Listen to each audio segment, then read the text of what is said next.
Good morning, everyone. Happy Tuesday morning to you, and welcome back to Morning Musings. My name is Don K. Preston. I'm the president of Preterist Research Institute of Ardmore, Oklahoma, and it's really great to be with you, and it's really great to have you with me.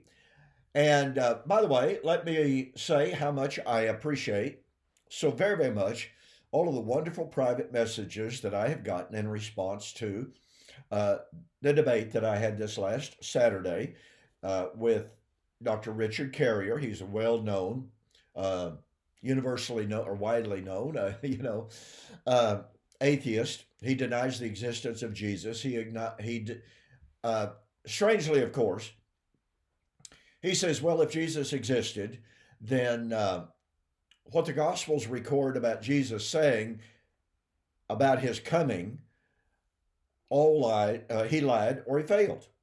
So that was the topic of our debate. And I have to tell you, and you can watch that debate on YouTube. Just go to YouTube and look up Richard Carrier versus Don Preston. Now, as of last night, last time I looked, since Saturday, the debate has been viewed 16,000 times. That's more than remarkable, okay? And I have found it really, really interesting to read the comments. Now, the comments have been posted 5-1 by supporters of Richard Carrier. It is more than obvious that his cheerleading section was out in full force and commenting on, boy, what a great job he did. He destroyed Preston. One person said, I was really offended at this. The old dude, that's me, didn't do well, et cetera, et cetera. It is a fact, I guess. I'm an old dude. But nonetheless, I must say that most of the time the comments were respectful, but really, honestly, what they were is a regurgitation, to use that term, of what Dr. Carrier said, that Jesus lied, he failed. And yet, during the debate, Dr. Carrier could not answer the fact that neither Jesus or his apostles taught that he was coming back literally, visibly, and bodily. I demonstrated that repeatedly. I demonstrated that from the analogy of faith from the Old Testament and the nature of Yahweh's coming in the Old Testament. Well, all Dr. Carrier could do to that was say, well, you can't use the Old Testament. Oh, really? The New Testament writers did. Well, of course, Dr. Carrier says the New Testament writers distorted, perverted, and said, well, here's what the Old Testament prophets said, but they were wrong. And the only way that we can know what the New Testament writers meant is by what they say in the New Testament. We cannot go to the Old. Well, once again, that's not what the New Testament writers say. They say they were looking for what the Old Testament writers foretold. Like Peter said, this is that which was spoken by the prophet Joel. Now, interestingly enough, Dr. Carrier would never try to explain Acts chapter 2:15 and following. He just simply said the New Testament writers, what they say has nothing to do with the Old Testament prophets. That's just stunningly bad. I'm sorry. That demands that Dr. Carrier is teaching that all of the New Testament writers were either simply wrong, they were misguided, or they were lying. Now, I'm kind of the opinion that since they were Jews who understood the scriptures better than Dr. Carrier, which is meaning no disrespect whatsoever, but that's more than obvious to me. Don't you think that the New Testament writers understood the Old Testament better than Dr. Carrier might understand it? Is that not just logically coercive? Seems to me it is. So anyway, thank you again for all of those of you who have watched the debate, have sent me private messages of encouragement and support, and commenting on how you think the debate went. If you haven't watched the debate, be sure to do so. Someone asked me how I personally felt, how it went. Well, I told you yesterday in yesterday's video, and believe you me, what I shared with you yesterday is just the hem of the garment, just the bare hem of the garment on how I think the debate went. I told someone recently, yesterday, actually on Sunday, I don't know how it could have gone better for the preterist view. And I won't comment at this time on some of the questions that were asked by former preterists, those who claim they were former preterists. And it's more than obvious to me that they really wanted the debate to go badly for me. And that's pretty sad. But nonetheless, that's the way it was.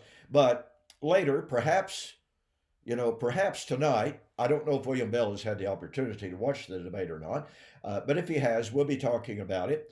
And then I don't know if Zach Davis wants to discuss it on Thursday when he and I are scheduled to do a video. And I'm assuming that Mike Sullivan and I will be discussing it on Friday. So you'll be able to get a pretty full review from three different perspectives of how they think the debate went. Okay, so be watching for that. Tune in tonight to Two Guys in the Bible on Fulfilled Radio. And again, I don't know if Williams had the opportunity or if he will have the opportunity to watch the debate. I do know he's up to here in major projects. So I don't know if he'll have the time, but we'll see. Okay. Now, in the meantime, back to our study of Sukot. That is the Feast of Harvest, the Feast of the Ingathering, the Feast of the Joy of the Nations, and on and on.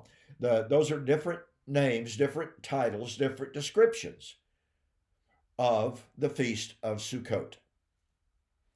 I have shared with you how, in regard to the singular name that was given to Sukot, which was the Joy of the Nations, and the reason why it was called the Joy of the Nations. And the reason for that is on that feast, that 7-day feast, 70 sacrifices were offered. And those 70 sacrifices were highly symbolic. Numerous Jewish sources say so, as well as historians, that number 70, by the way, just get on the internet and YouTube and look up Dr. Michael Heiser and his discussion of the 70 sacrifices of the Feast of Harvest. He has an excellent discussion of its significance, or of the significance of the 70 sacrifices. It's really fascinating stuff. It's so unfortunate that Dr. Heiser passed away somewhat recently. So the idea is that those 70 sacrifices were not only for the nation of Israel, but they were for all of the other nations. Because the Jews believed and they taught that the sacrifices that they offered were for the benefit of the nations, that God would grant them grace, that God would grant them blessings. Now, this flies in the face of so many people who think that salvation was only for Israel. And I don't know how many there are, not that many, but that's irrelevant. But the point of it is, some people want to say that the Jewish sacrificial system was strictly for Israel. Well, it's very true, that Passover had to do only with Israel. Feast of Unleavened Bread, Feast of Weeks, Feast of Pentecost. But the Feast of Pentecost begins to expand the horizon. I won't go into that. We've already discussed it.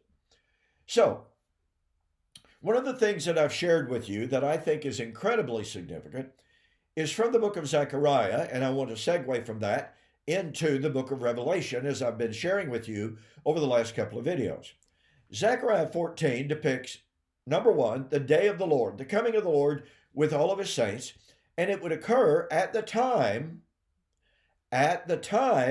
of the judgment of Jerusalem. The city shall be taken,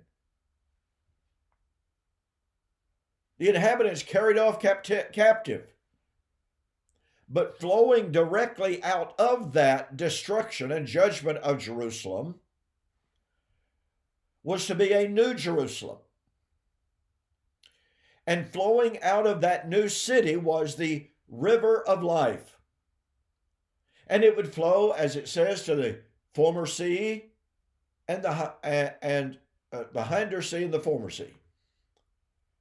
And it would bless everyone and everywhere that it flowed. And the writer tells us that it will come to pass that all of the nations will come up to Jerusalem and celebrate the Feast of Tabernacles, the Feast of Sukot. This is not just Israel. Now you have to understand something.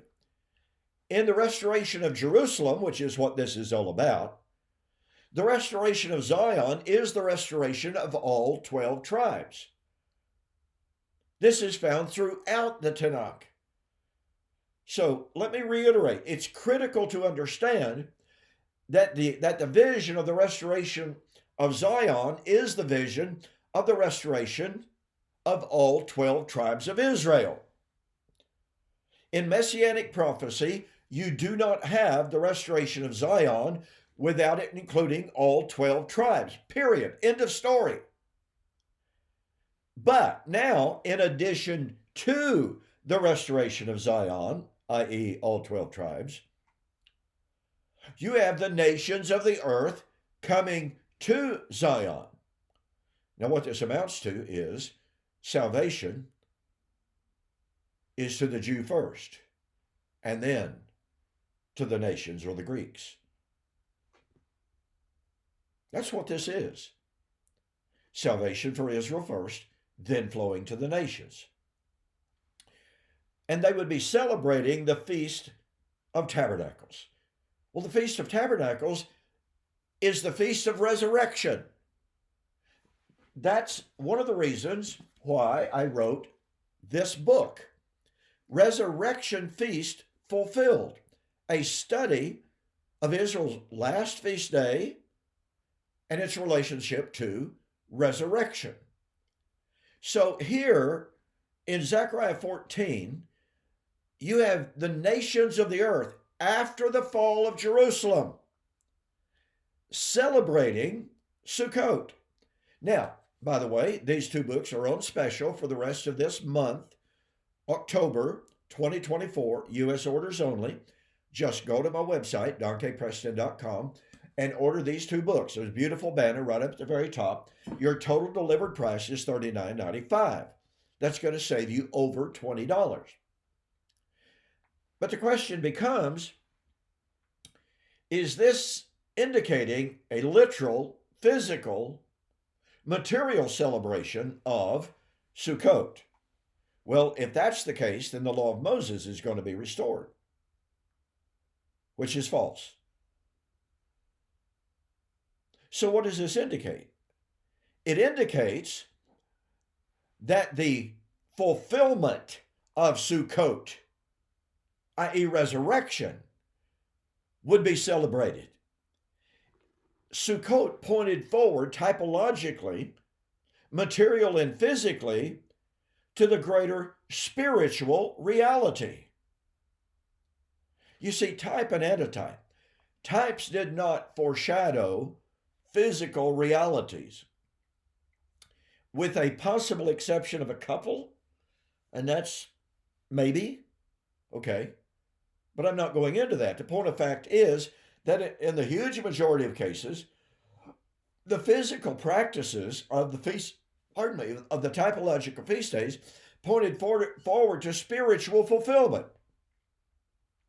So if after the fall of Jerusalem, and if after the nations are invited to come, thus fulfilling Sukot, that would indicate that the celebration of Sukot would be a spiritual fulfillment of the typology of Sukot. Now, we go from there, all right? And I'm already out of time, basically. But I hope you can see where this is leading, because I've already shared with you Revelation 7, Revelation 14. And I actually had originally planned today, but I didn't intend to talk for 5 or 6 minutes about the debate. But nonetheless, this will lead us into Revelation chapters 20 through 22. And the fulfillment of Sukot as typified or as explained in the book of Revelation. So, I felt it necessary to recapitulate a little bit about Zechariah 14. And here's the reason why. No other book, according to Philip Carrington, a noted scholar, no other book has such a profound impact on the book of Revelation than did the book of Zechariah. And specifically, Zechariah 14 is the basis, for Revelation 20 through 22. So again, tomorrow, we're going to begin looking, and I'll do a little bit of rehearsal about Revelation 7, Revelation 14, and then dive directly into Revelation 20 through 22. Be sure to join me there. I'll see you on the flip side.